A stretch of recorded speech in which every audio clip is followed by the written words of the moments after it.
Okay, welcome to the Daniel S. Loeb Torah Center. Friends, I have something unbelievable to share with you. You may need a calculator, which you'll find on your phones, to help me get through this calculation. I heard this idea, I shared it with my wife. She then, at 3 a.m. last night, wrote it out for me, woke me up to tell me that it was absolutely, precisely correct in an unbelievable way. Please open your calculators, open your minds and your hearts to the following amazing idea. A little bit of background before we get to this amazing calculation, which is going to hopefully help us, lead us to Yomot HaMashiach and real shalom, real peace. We know that the world can exist as is for a maximum of 6,000 years. This is mentioned in numerous places. It's hinted at in the first pasuk of the Torah, where we see the letter Aleph appears 6 times, and Aleph is 1, same letters as Aleph, which is 1,000, and therefore 1 equals 1,000. Therefore we know that there are 6,000 maximum years the world can exist as is. That idea is known. Shlom HaMelech, King Solomon, made the following unbelievable prediction in Kohelet that I guess was known, and we'll see that it was known, but today, literally today, we're seeing how incredible the wisest of all people was when he made the following prediction. What does King Solomon say, Shlomo HaMelech say, in Kohelet, in Ecclesiastes? He says that there are certain times, certain seasons that come upon the world. You're familiar with the very famous expression, there's a time to be born, there's a time to die, there's a time to kill, there's a time to heal. And he goes through different seasons, L'kol zman et tachat hashemayim, that exist. It's hard to know exactly what King Solomon is talking about. He actually lists 28 seasons, zmanim, that exist. There's a book called the Lev Eliyahu Bar Eliyahu, and he quotes the Vilna Gaon, who understands King Solomon's words in a remarkable way.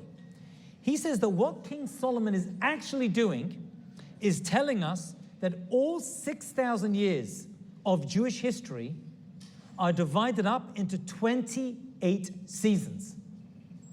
So you can divide 6,000 by 28 seasons. So open your calculators, those who are watching online or those people who are here, and what do you get when you divide 6,000 by 28? Because Shlomo HaMelech, King Solomon, is telling us that you end up, it's more than 214. 214.285571, on. Okay, so now we know that there are 214.285 years inside each of these 28 seasons that all of world history can be divided into. Fabulous. Let's take 6,000 and let's take away 214 from the end. What do you end up with? So 6,000 minus 214.285. You're going to end up with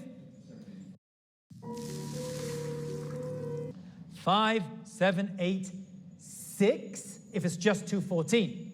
That's this upcoming Rosh Hashanah. This upcoming 5786 begins in the upcoming Rosh Hashanah. That's when it begins. What was the 28th time that King Solomon refers to? What's the last of the 28? A time for shalom, peace.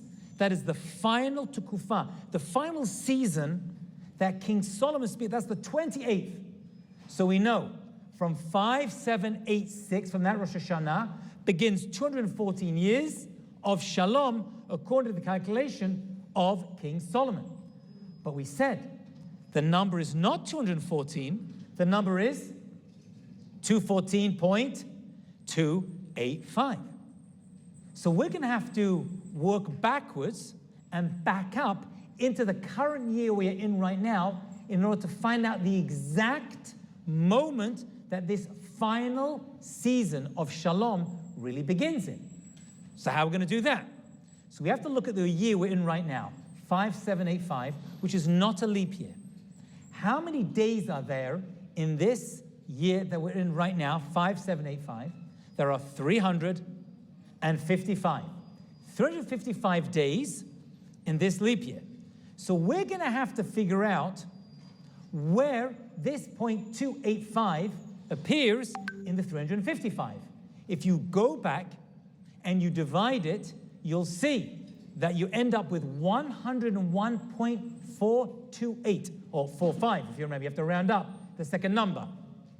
So now we have 101.5 days into this year that we're in right now in order to figure it out, where this season actually begins, because it's creeping into our year. So check this out. Let's do this. We have a few months. We have Elul. Elul is how many days? 29. 29 days. You have Av. So we're working backwards from Rosh Hashanah, okay, the one that's upcoming. You have 29 days of Elul. So deduct that. You have 30 days in the month of Av. You have to deduct that. You have Tammuz, which is 29 days. Deduct that.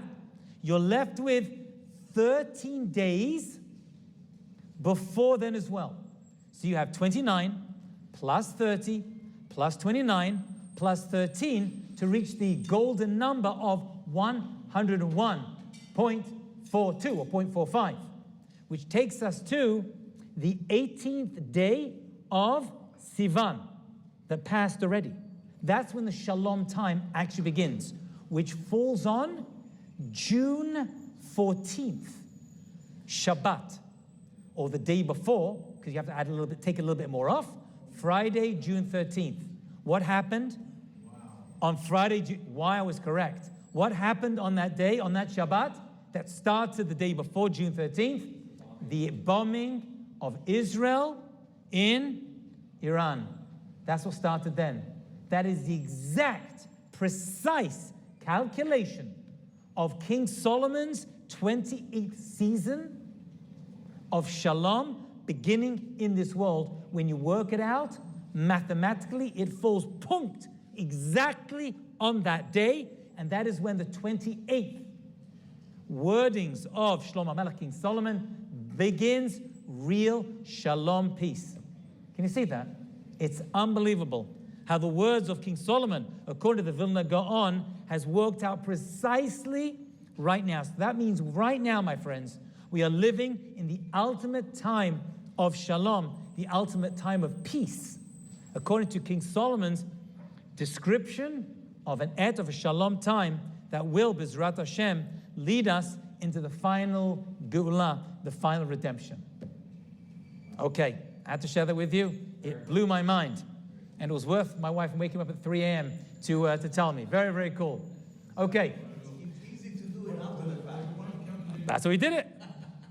I mean, the Vilna Gaon mentions this 250 years ago. We just didn't know what was going to happen on that precise date. Was your wife calculated in her dream? I don't know why she was up at 3 a.m., but she wrote it up, and there's the calculation she gave me at 3 a.m., and she ripped it off, gave it to me, and said, "You're going to speak about it." And I do what my wife says. That, my friends, is a calculation. That's the calculation. I'm just telling you. You can check it yourself. You can check it out yourself. Okay. Okay. Let's look at the parsha, because